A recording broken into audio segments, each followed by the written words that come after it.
नमस्कार। स्वागत है आपका एडू सीकर में। और आज के सेशन में हम कवर करने जा रहे हैं अपना टॉपिक जो कि है feminist school of international relations. तो देखिए, फेमिनिज्म वैसे तो इन दी वेव्स इवॉल्व होता है, मेनली कंसर्न रहता है विद द डोमेस्टिक पॉलिटिक्स। लेकिन रिसेंट टाइम में देखने को मिला है 1970s 80s के बाद से एक डिबेट जो है उसका एमरजेंस हुआ है, जहाँ पे एक तरफ से ट्रेडिशनल डिस्कोर्सेस हैं like the liberal, realist, Marxist. At the other hand हमारे पास डेवलप हुआ है फेमिनिस्ट, जो कि इन सारे ही डिस्कोर्सेस को चैलेंज करता है और बात करता है एक नए पर्सपेक्टिव को रखने की इन दी इंटरनेशनल पॉलिटिक्स के एनालिसिस को लेकर।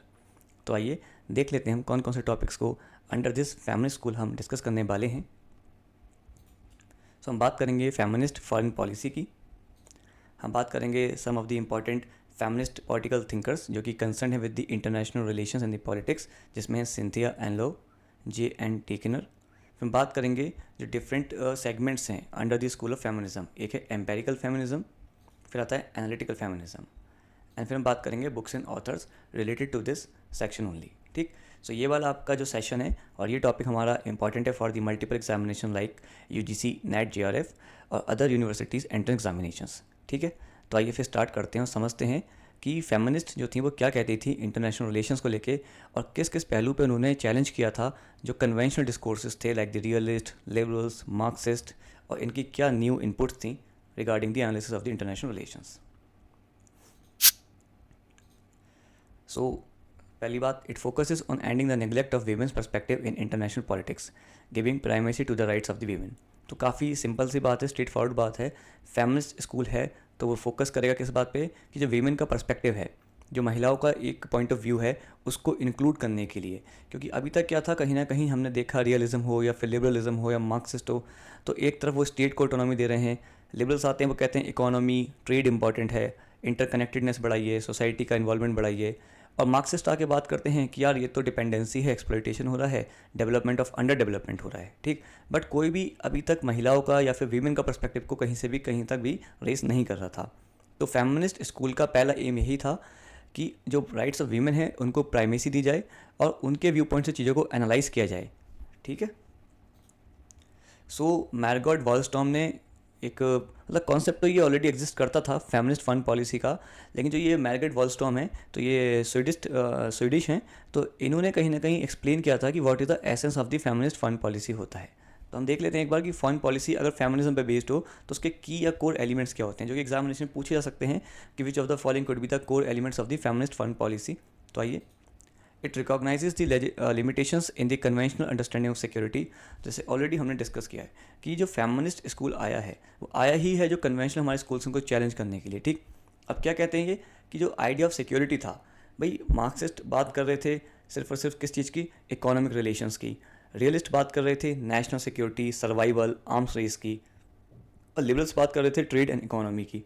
तो उनके लिए जो सिक्योरिटी के आइडियाज़ थे वो ऐसे थे कि स्टेट को खुद को सर्वाइव करना है तो उसके लिए अपनी कैपेसिटी बिल्डिंग करनी पड़ेगी। लिबरल्स के लिए भी अल्टीमेट आइडिया यही था कि स्टेट की सेफ्टी एंड सिक्योरिटी को इंश्योर करने के लिए हमें ट्रेड ज़्यादा करना पड़ेगा, हमें एक दूसरे के ऊपर क्या करना पड़ेगा, इंटरडिपेंडेंस बढ़ानी पड़ेगी। तो इसलिए सिक्योरिटी का आइडिया काफ़ी ज़्यादा यूनिडायमेंशनल बनता जा रहा था, जहाँ पे बस स्टेट की बात होती थी।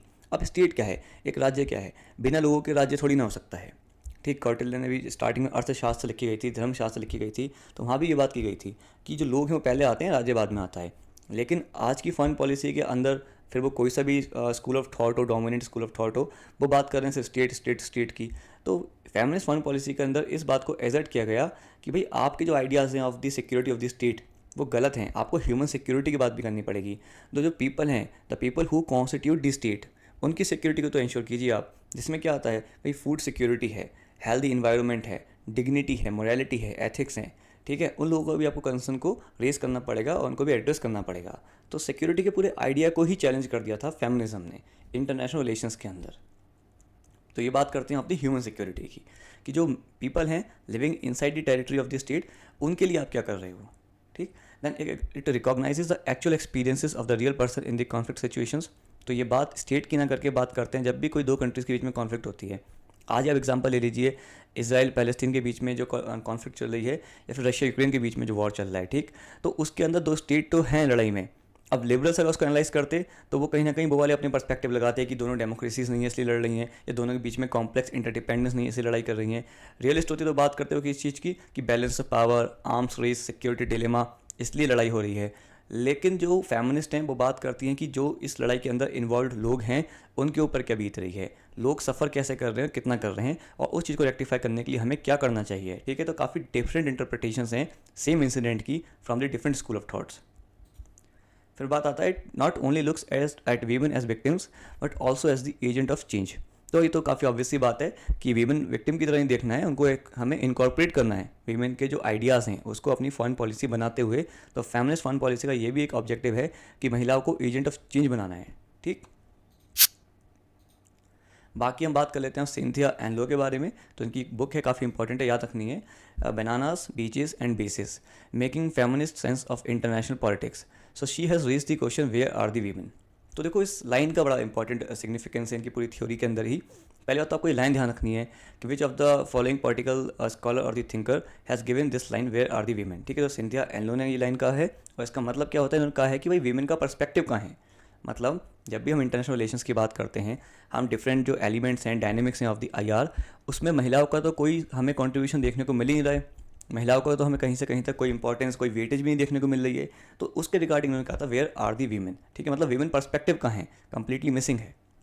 तो she highlights the subordinate rules given to the women by the states, example workers in the banana plantation owned by MNCs, wifes of the diplomats hosting dinner.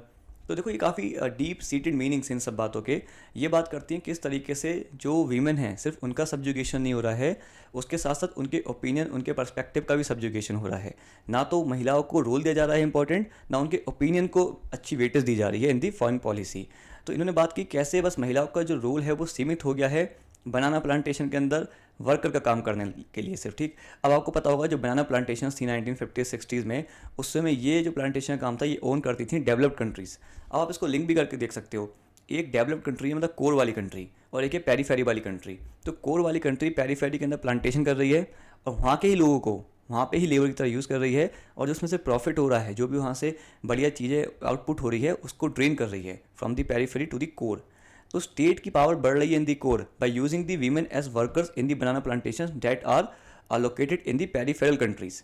तो किस तरीके से एक इकोसिस्टम वर्क करता है, आप एक कमज़ोर कंट्री के अंदर के ही लोगों को यूज़ कर रहे हो उन्हीं के अगेंस्ट अपनी पावर को बढ़ाने के लिए। ठीक, तो इसको ऐसे समझना है कि बस वीमेन, देखो वर्कर वाले मार्क्सिस्ट डिस्कोर्स से भी लिंक कर सकते हो इसको, क्योंकि काफ़ी ज़्यादा डिफरेंस नहीं है, क्योंकि दोनों ही सब ऑल्टर्नेट क्लास हैं, दोनों ही सब्जुकेटेड क्लास हैं। लेकिन बात हम यहाँ पे कर रहे हैं फेमिनिस्ट स्कूल की, डेट्स पे हमारा मेन फोकस रहेगा वीमेन पे। ठीक है, वीमेन एज वर्कर पे। तो सिंथिया एनलो ने रेस किया था कि जो वर्कर हैं, जो वीमेन वर्कर हैं, जो बनाना प्लांटेशन में काम कर रही हैं और जो बनाना प्लांटेशन को ओन करती हैं मल्टीनेशनल कॉर्पोरेशंस जो कि located in the core countries, मतलब डेवलप्ड कंट्रीज़ हैं, वो एक्सप्लॉइट कर रही हैं सब लोगों को। और फिर हमने बात की थी कि डिप्लोमेट्स हैं।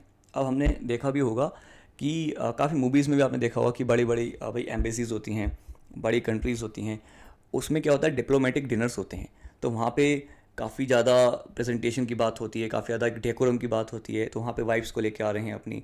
तो उसी चीज़ को उन्होंने हाईलाइट किया था कि आप कैसे यूज़ कर रहे हो, एज ए ऑब्जेक्ट यूज़ कर रहे हो वाइफ्स को, डिप्लोमेट्स की, डिनर को होस्ट करने के लिए और अपने पॉलिटिकल मोटिव्स को गेन करने के लिए। तो ये कुछ क्वेश्चंस थे जो सिंथिया एनलो ने रेस किए थे अपनी इस बुक के अंदर, जहाँ उन्होंने बात की थी कि सिर्फ महिलाएं ही मिसिंग नहीं है, महिलाओं का जो ओपिनियन है फ्रॉम द इंटरनेशनल रिलेशंस वो भी मिसिंग है। ठीक है ना। सो इन्होंने फिर इसको लेते हुए ये बात की थी कि personal is international and international is personal. तो इसका क्या मतलब होता है, इसका मतलब ये होता है कि जो पर्सनल लेवल पे हम चीज़ें देखते हैं रिलेटिंग टू दी वीमेन, जैसे कि वायलेंस अगेंस्ट वीमेन है, या फिर the nature of the women है, that is caring, ethical, moral, ठीक है, डिग्निफाइड। तो उन्होंने कहा था ये चीज़ें सिर्फ पर्सनल लेवल तक सीमित नहीं है, हमें इनको इनकॉर्पोरेट करना पड़ेगा। The ideas that are existence at the personal level should be incorporated at the international level also.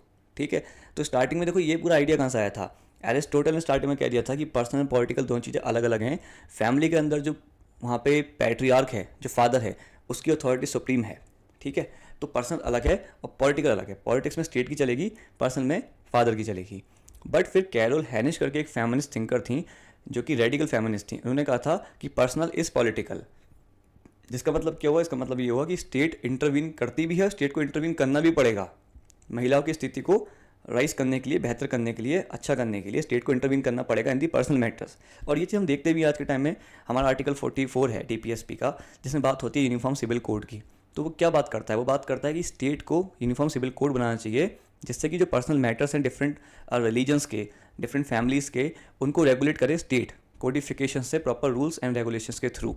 ठीक, तो यही पर्सनल इज पॉलिटिकल था। अब पर्सनल इज पॉलिटिकल को और ज़्यादा हाई लेवल पे लेकिन सिंथिया इन लोग जब उन्होंने कहा ये पर्सनल इज इंटरनेशनल, तो यही उनका मानना था कि पर्सनल इज इंटरनेशनल का मतलब ये है कि जो पर्सनल लेवल पे कंसर्न है महिलाओं के, उनको इनकॉर्पोरेट हमें करना चाहिए एट द इंटरनेशनल लेवल जब भी हम फॉरेन पॉलिसी बनाते हैं, जिससे कि जो वायलेंस अगेंस्ट द वीमेन हो रहा है, कभी कोई बैटल है, कॉन्फ्लिक्ट है, वॉर है, या फिर किसी तरीके से भी जो ओपिनियंस हैं उनको नेगलेक्ट किया जा रहा है, उसको भी जगह दी जा सके एट द इंटरनेशनल लेवल।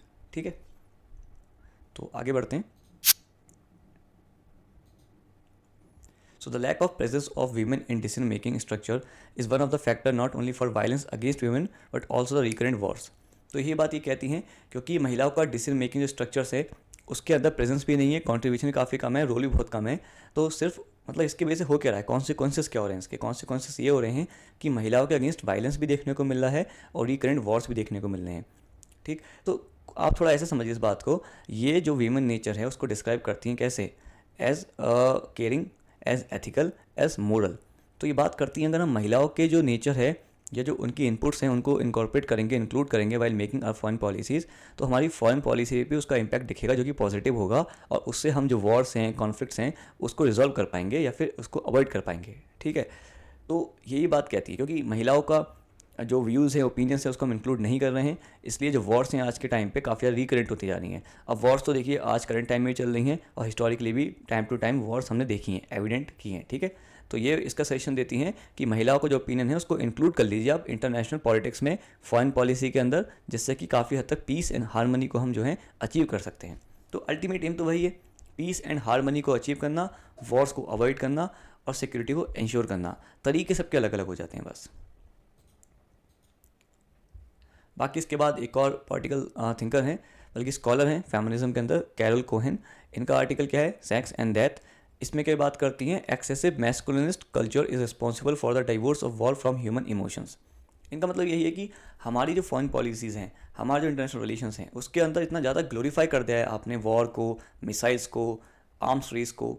ठीक है, अब आपने भी देखा होगा आज के टाइम में भी हमें भी लगता है, हम इस स्ट्रक्चर के अंदर हैं, ऐसे इकोसिस्टम के अंदर हैं कि जिस कंट्री के पास जितने ज़्यादा फाइटर जेट्स हैं, जितनी ज़्यादा मिसाइल्स हैं, जितनी बढ़िया राइफल्स, मिलिट्री है, हमें उतना प्राउड फील होता है, उतना ज़्यादा एग्रेसिव फील होता है। ठीक, तो उसी बात को ये पॉइंट आउट करती हैं, कॉल आउट करती हैं, कहती हैं कि यही जो नेचर है, इसी की वजह से आज के टाइम में वॉर ज़्यादा हो रही है और ह्यूमन इमोशंस जो हैं, ह्यूमन फीलिंग्स जो हैं, वो काफ़ी हद तक अंडरमाइन हो गए हैं, सब्जुगेट हो गए हैं in front of the war and the conflicts, क्योंकि एग्रेशन ज़्यादा देखने को मिल रहा है।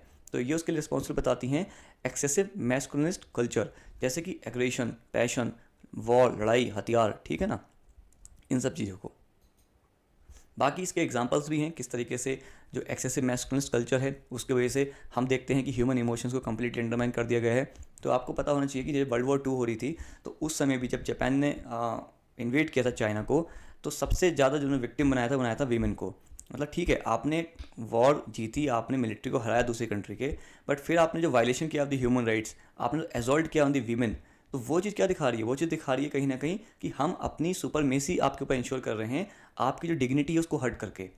ठीक, तो वॉर के अंदर ये काफ़ी रिकरेंट फिनोमिना है कि वीमेन जो होती हैं, भले इंडिया पाकिस्तान में पार्टीशन हुआ था 1947 में, तब भी आपको पता होना चाहिए, आपको पता ही होगा बल्कि, कि काफ़ी ज़्यादा किसी पर अटैक हुआ था डिग्निटी को हार्म करने के लिए, किसी को मोरली नीचे दिखाने के लिए एजॉल्ट किए जा रहे थे काफ़ी ज़्यादा महिलाओं के ऊपर। लाइकवाइज जब 1971 में पाकिस्तान ने चलाया था ऑपरेशन सर्च लाइट, तो उस समय काफ़ी ज़्यादा सेक्सुअल असॉल्ट हुआ था महिलाओं के ऊपर in the Pakistan, sorry in the eastern Pakistan, जो कि आज के टाइम में बांग्लादेश कहलाता है। ठीक, तो पाकिस्तान आर्मी ने बहुत ही हाई लेवल पे ह्यूमन राइट्स वायलेशन किया था, सेक्सुअल असॉल्ट किया था on the women and the females of the Bangladesh 1971 के अंदर। तो ऐसा नहीं है कि वो काम करने से उनको कोई चीज़ जीत जाते या फिर कोई टेरिटरी एक्वायर कर लेते, उसके पीछे काफ़ी हद तक सिंबॉलिक जेस्चर होता है इस चीज़ का कि हम आपको सिर्फ इन्वेड नहीं कर रहे हैं, हम आपका मोरल भी तोड़ रहे हैं, हम आपकी डिग्निटी तक को ख़राब कर रहे हैं। ठीक, तो इसीलिए कैरल कोहेन के आइडिया से आप लिंक कीजिए, एक्सेसिव मैस्कुलिनिस्ट कल्चर वॉर को कैसे अलग कर रहा है ह्यूमन इमोशन से और प्रमोट कर रहा है वॉर को और अंडरमाइन कर रहा है ह्यूमन इमोशंस को और ह्यूमन सेंसिटिविटी को। और ये आज का फिनोमिना नहीं है, ये फिनोमेना मेडिवल इंडिया क्या एंशिएंट इंडिया से आप ट्रेस कर सकते हैं। जैसे कि आप सबने मूवी देखी होगी पद्मावत, तो उसके अंदर जब खिलजी का इन्वेजन होता है चित्तौड़गढ़ का, तो जौहर परफॉर्म किया जाता है। ठीक, तो क्यों किया जाता है? कहीं ना कहीं जब वो इन्वेजन करते हैं तो आप टेरिटरी, आप फोर्ट तो जीत लेंगे, लेकिन जो एजॉल्ट होता है डिग्निटी के ऊपर उस एरिया की, जो डिफीट हुआ होता है, उसको बचाने के लिए जौहर जैसे जो ट्रेडिशंस थे उस समय वो काफ़ी एक्टिव थे। ठीक, तो ये काफ़ी throughout the timeline of the history even to the current era ये चीज़ कंटिन्यूड है कि वॉर हो रही है तो वीमेन का जो राइट्स है उसका ग्रॉस वायलेशन हो रहा है। और उसके वायलेशन के पीछे की वजह सिर्फ ये नहीं है कि आपने कोई जगह जीत ली या आपने कोई ट्रॉफी जीत ली, प्रॉब्लम है डिग्निटी को हर्ट करना, दूसरे वाले अपने एनिमी की मोरालिटी को हर्ट करना और मोरल को डाउन करना। ठीक, तो एथिक्स को कम्प्लीटली उड़ा दिया जाता है, हटा दिया जाता है, बिल्कुल कंसर्न नहीं किया जाता है एथिक्स के लिए, मोरल्स के लिए। और इसी चीज़ को वो लिंक कर देती हैं Carol Cohen with the excessive culture of the masculinism. ठीक, चलिए बाकी आगे बढ़ते हैं। आइए अब देख लेते हैं हमारी जो अदर फेमिनिस्ट थिंकर हैं जो कि हैं J.B. एल्स्टेन। तो इन्होंने की बुक लिखी थी वीमेन एंड वॉर। उसमें इन्होंने कहा था stated that the feminist perspective aims to create sensitivity about the consequence of the masculinist discourses. तो ऑलमोस्ट सेम ही बात है जो हमने ऑलरेडी डिस्कस करी है कि जो कॉन्सिक्वेंसेज ऑफ दी मैस्कुलिनिस्ट डिस्कोर्स के।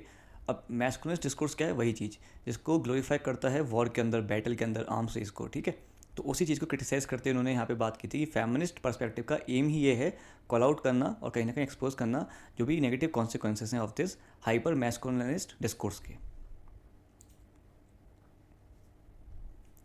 सो यहाँ पे हम बात समझ सकते हैं ऐसे करके कि रिसेंट टाइम में हमने देखा है, पहले वर्ल्ड वॉर टू तक तो देखो ह्यूमन राइट्स की बात भी नहीं होती थी। So the idea of human rights भी एमर्ज होता है पोस्ट वर्ल्ड वॉर टू, और ग्रेजुअली फिर विद द टाइम क्या होता है आइडिया ऑफ ह्यूमन राइट्स, ठीक है ना, उसके बारे में बात होनी स्टार्ट हो गई थी। तो रिसेंट टाइम में जब से वीमेन का जो पर्सपेक्टिव है जिसमें डिग्निटी और वीमेन राइट्स, ह्यूमन राइट्स की बात होती है, तब से जो वॉर्स हैं उसके अंदर इस तरीके के जो वायलेशन हैं वो कहीं ना कहीं कम हो गए हैं। अब रिसेंटली रशिया यूक्रेन के बीच में वॉर चल रही है, तो वॉर काफ़ी ट्रेजिक चीज़ होती है, काफ़ी ज़्यादा लॉस होता है प्रॉपर्टी का, लाइफ्स का, बट स्टिल हमने देखा है कि रिसेंट टाइम में अब इतने ज़्यादा ऐसे केसेस सामने निकल के नहीं आते जहाँ पे काफ़ी ग्रॉसली हाई लेवल पे जो है वीमेन का या फिर ह्यूमन राइट्स का वायलेशन हुआ हो, ठीक है ना, फिर असॉल्ट हुआ हो किसी भी तरीके का। ठीक, सो इसी चीज़ को ये पॉइंट आउट करती हैं, कहती हैं कि जो वीमेन पर्सपेक्टिव है उसने ये इंप्रूवमेंट दिखाया है हमें करंट कॉन्टेक्स्ट में, current era of the international politics के अंदर। बाकी फिर काफ़ी एक इम्पॉर्टेंट या कह लो काफ़ी प्रोमिनेंट जो थिंकर हैं फेमिनिज्म की इंटरनेशनल रिलेशंस के स्कूल में, वो हैं J.N. टेकनर। तो इनका तो ऑलरेडी वैसे हम पढ़ भी चुके हैं, बट एक बार फिर से देख लेते हैं। सो जो मॉर्गेनडाउ जो कि कहलाते हैं father of the classical realism के, उन्होंने 6 प्रिंसिपल्स दिए थे। उन 6 प्रिंसिपल्स को उन्होंने रिफॉर्मुलेट किया, क्रिटिसाइज़ करते हुए रियलिज्म को इन्होंने अपने खुद के 6 प्रिंसिपल्स दिए, मॉर्गेनडाउ के प्रिंसिपल्स को रिफॉर्मुलेट, रीमोडिफाई करके, और इनकी बुक का नाम था जेंडर इन इंटरनेशनल रिलेशंस। देख लेते हैं कौन कौन से इनके 6 प्रिंसिपल्स हैं, और ये एज इट इज़ हमको याद रखने हैं। ठीक है, तो इन्होंने कहा था कि ह्यूमन नेचर जो है वो बोथ है, डेट इज़ मैस्कुलिनिस्ट भी है, फेमिनिस्ट भी है। तो मॉर्गेनडाउ ने मतलब कहीं ना कहीं वन डायमेंशनल इंटरप्रिटेशन किया था ह्यूमन नेचर का, जिसको मैस्कुलिन ही दिखाया था, बट इन्होंने कहा वो मैस्कुलिन तो है, साथ में फेमिनिस्ट भी है।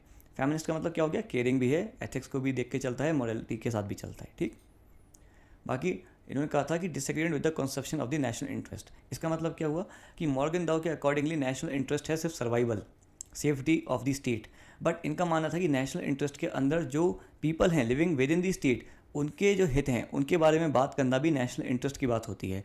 उनकी सिक्योरिटी को इंश्योर करना भी, फिर ह्यूमन सिक्योरिटी हो या किसी की हेल्थ सिक्योरिटी हो या आपकी फूड सिक्योरिटी हो, ये सारी चीज़ें नेशनल इंटरेस्ट का पार्ट हैं। काफ़ी कॉम्प्रीहेंसिव ओपिनियन था इनका over the idea of the national interest.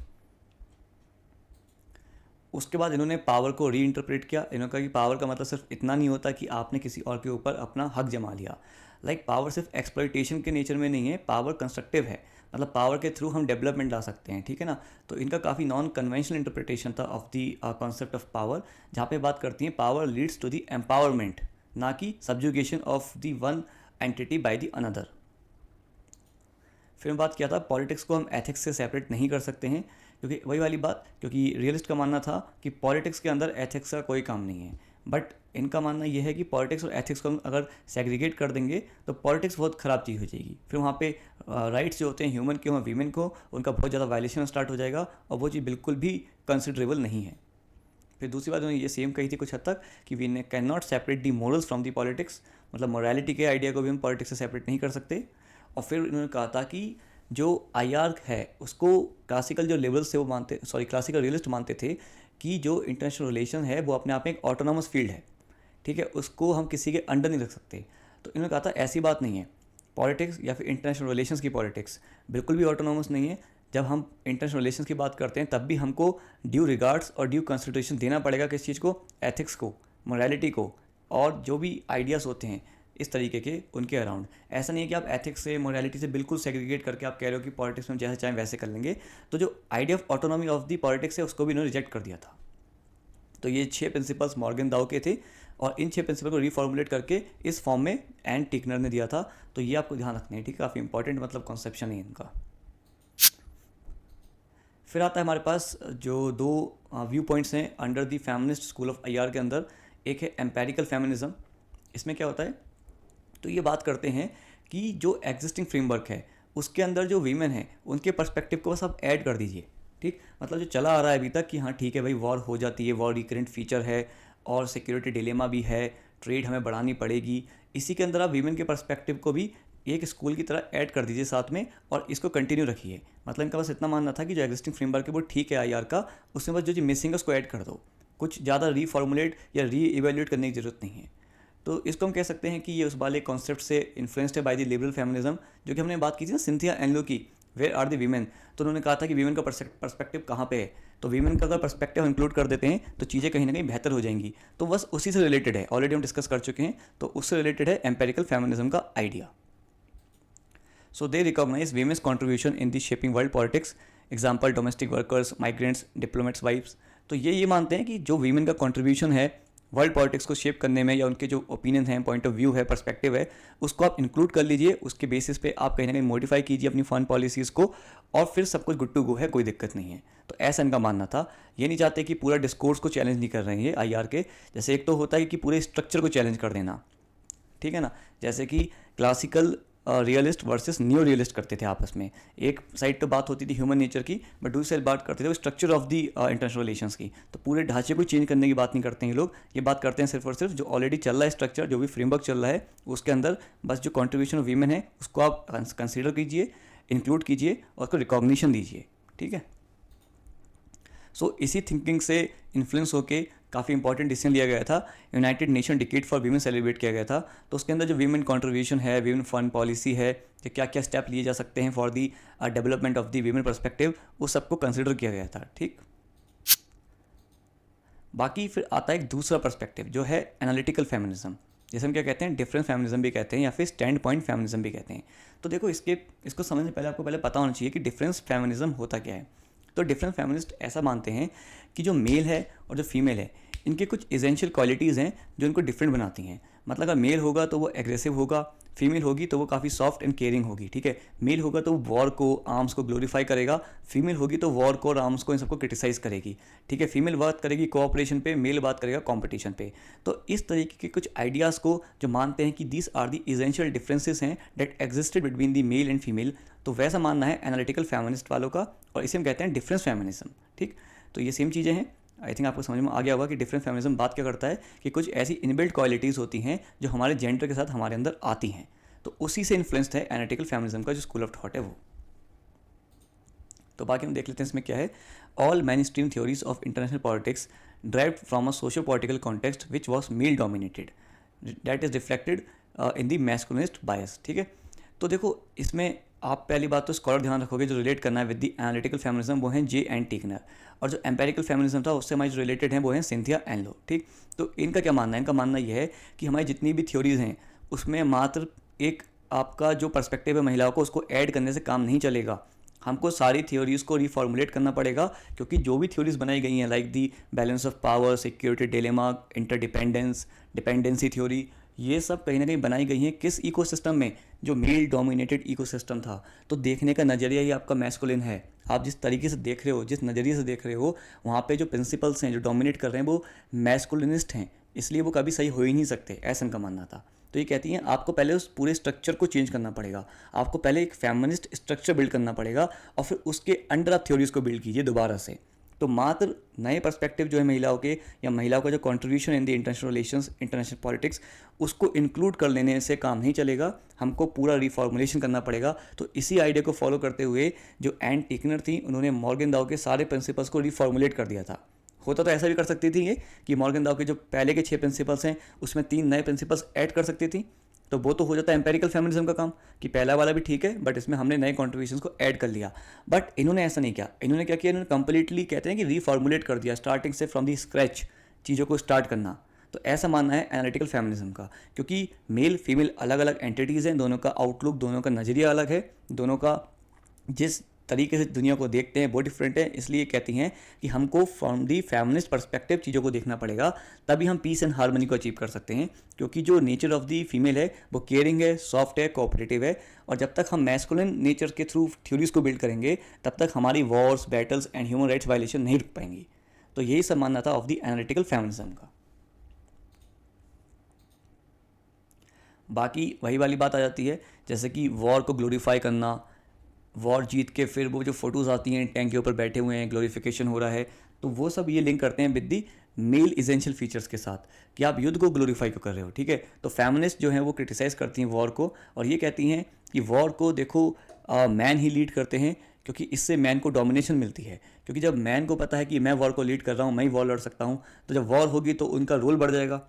जब युद्ध होते हैं किसी भी कंट्री के बीच में, तो ऑब्वियस सी बात है 90 to 95% जो काम होता है फिर युद्ध के अंदर मेल करते हैं, और जो व्यक्ति रोल प्ले कर रहा है क्रिटिकल, ठीक है, उसी की फिर डोमिनेशन बढ़ जाती है।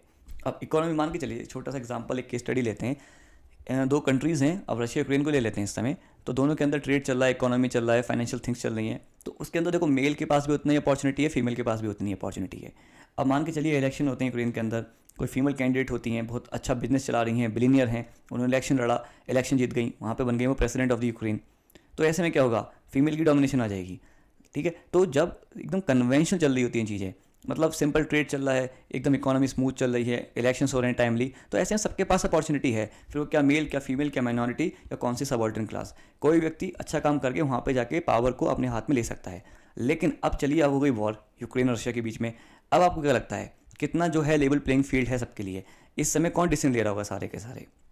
भाई, क्योंकि कैवलरी, मिलिट्री पूरी तरीके से मेल डोमिनेटेड होती है, मेल ही जो है लड़ाई को लड़ रहे हैं, लीड कर रहे हैं, तो डिसीजन भी मेल ले रहे हैं। अब इस समय जो स्कोप है ना वीमेन के पर्सपेक्टिव का, किसी भी तरीके का फॉरेन पॉलिसी हो, डोमेस्टिक पॉलिटिक्स हो, वो कंप्लीटली खत्म हो गया है, रशिया हो या यूक्रेन हो उसके अंदर। ठीक है, ऐसे ही वर्ल्ड वॉर 2 के अंदर हुआ था, वर्ल्ड वॉर 1 के अंदर हुआ था। जैसे ही वॉर स्टार्ट हुई वैसे ही महिला को जो रोल रह गया सिर्फ इतना हो गया कि डोमेस्टिक हाउस होल्ड को देखना, और एक तरीके से होता नहीं है ऑक्सिलरी सर्विसेज प्रोवाइड करना, बैक एंड पे काम करना। क्योंकि वॉर को तो फ्रंट एंड पे लीड कर रहे हैं मैन, अब जो लीड कर रहा है वही तो डिसीजन लेगा। तो इस चीज़ को आपको समझने की थोड़ी ज़रूरत पड़ेगी कि जब वॉर को ग्लोरीफाई कोई चीज़ कर रहा है, कोई सेगमेंट कर रहा है, कोई element of the society war को ग्लोरीफाई कर रहा है, तो ऑब्वियसली बात है उससे डोमिनेशन ऑफ द मेल बढ़ेगी। तो ये सब एनालिटिकल फेमिनिज्म के अंदर आता है। कोई मेरा मतलब ओपिनियन नहीं है, हम पढ़ रहे समय एनालिटिकल फेमिनिज्म को हम पढ़ रहे हैं कि किस तरीके से male and female different entities हैं as per the analytical feminism, और किस तरीके से जो ideas of war, security dilemma, arms race, ये सब कहीं ना कहीं प्रमोट करते हैं the hegemony of the male या फिर डोमिनेशन ऑफ द मेल। जिस तरीके से कैपिटलिज्म, लिबरलिज्म जो है वो यूएसए की हेजिमनी को प्रमोट करता है, वैसे ही वॉर जो है वो hegemony of the male and man को प्रमोट करता है। ठीक है ना, इसलिए ये लोग क्रिटिसाइज़ करते हैं युद्ध को, और सारे जो कॉन्सेप्ट हैं, लिबरल्स के कॉन्सेप्ट को, रियलिस्ट के कॉन्सेप्ट को, उन सबको क्रिटिसाइज़ करते हैं, और कहते हैं हमें कंप्लीटली रीफॉर्मुलेट करने पड़ेंगे सारे आइडियाज़ को, क्योंकि ये सारे आइडियाज़ ही वहाँ बिल्ड हुए हैं जहाँ पे पूरा ecosystem was being dominated by the male ethos. ठीक, तो आई थिंक आपको ये पूरा आइडिया समझ में आ गया होगा। अब आगे बढ़ते हैं थोड़ा सा।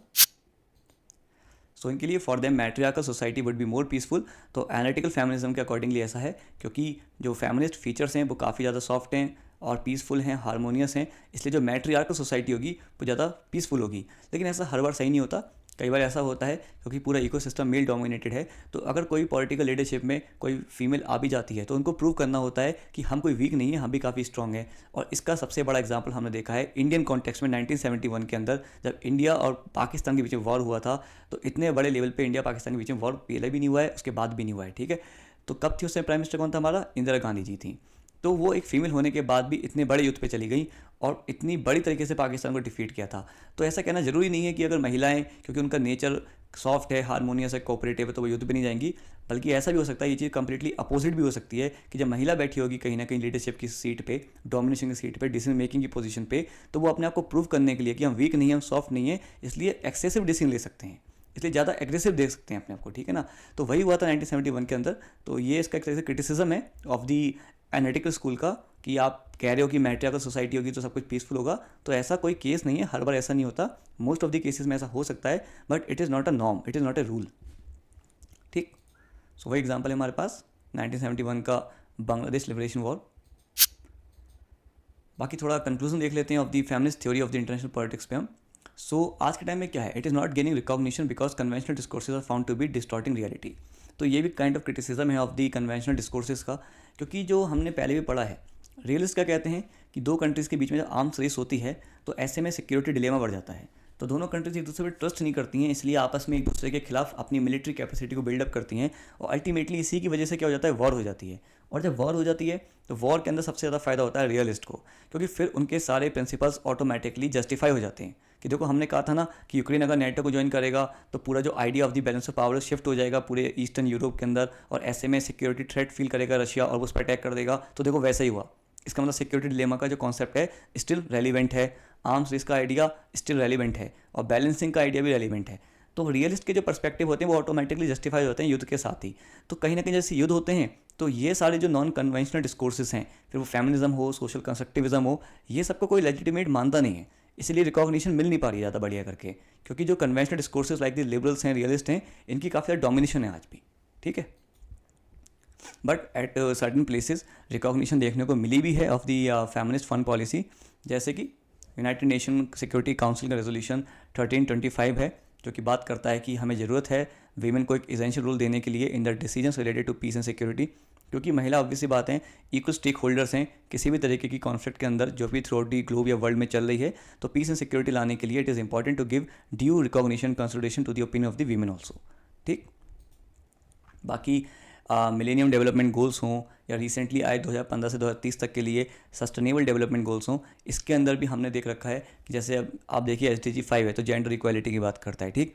तो यहाँ पे भी महिलाओं को कहीं ना कहीं प्रमोट करना है, उनका जो कंट्रीब्यूशन है, उनका जो इंक्लूजन है इन द डिसीजन मेकिंग, तो उसको लेके कंसिडर किया जा रहा है। तो ये कुछ अचीवमेंट्स हैं रिसेंट टाइम में जो कि हमें देखने को मिले हैं कि फेमिनिज्म का स्कूल ऑफ थॉट जो है इंटरनेशनल रिलेशंस के अंदर उसको रिकॉग्निशन मिल भी रही है। बाकी हम बात कर लेते हैं कुछ बुक्स एंड ऑथर्स की जो कि काफ़ी फैक्चुअल रहेगा और काफ़ी इंपॉर्टेंट है आपके एग्जाम पॉइंट ऑफ व्यू से, क्योंकि डायरेक्टली ऐसे फैक्ट पूछ ले जाते हैं, ठीक है। सो ये बुक है वीमेन एंड वॉर, किसने लिखी है, तो JBS टेन ने लिखी है ये 1987 में, ध्यान रखना है। Than international relations theory contributions of a feminist standpoint by Robert Ethan, तो बुक का नाम काफ़ी लंबा है, international relations theory contributions of a feminist standpoint, तो लिखी किसने, रॉबर्ट एथन ने इन 1989। देन आती है बनानास बीचेस एंड बेसेस जो हम ऑलरेडी देख चुके हैं, सिंथिया एलो ने लिखी है 1990। इसके ईयर भी ध्यान रखने हैं क्योंकि क्रोनोलॉजी में अरेंज करने के लिए क्वेश्चंस आ जाते हैं, ठीक। फिर आती है हमारे book gender and international relations by Grant and Newland in 1991। कौन सी, gender and international relations by Grant and Newland in 1991। फिर हमारे पास आती है जेंडर इन इंटरनेशनल रिलेशंस, तो देखो वो है जेंडर एंड इंटरनेशनल रिलेशंस, और ये gender in international relations by Ann Tickner. तो इसमें तो इन्होंने मॉर्गन दाओ के जो 6 प्रिंसिपल्स हैं उसको रिफॉर्मुलेट किया है, और ये कौन है, ये है एनालिटिकल फेमिनिस्ट जो कि हम ऑलरेडी डिस्कस कर चुके हैं, ठीक है। बुक काफ़ी इंपॉर्टेंट है और एन टिकनर काफ़ी इंपॉर्टेंट है, ये अच्छे से याद कर लेना। सो यहाँ पे आके हमारा जो feminist school of international relations है वो कंप्लीट होता है। उम्मीद करता हूँ कि आपको अच्छा लगा होगा ये वाला टॉपिक पढ़ के और काफ़ी कुछ नया जानने को मिला होगा along with the examples and the case studies. So thank you for being with me during the lecture, और जल्दी मुलाकात होगी एक नए टॉपिक के साथ एक नए वीडियो सीरीज़ में। तब तक के लिए अपना ध्यान रखिए और अच्छे से अपनी प्रिपरेशन कंटिन्यू रखिए। All the best.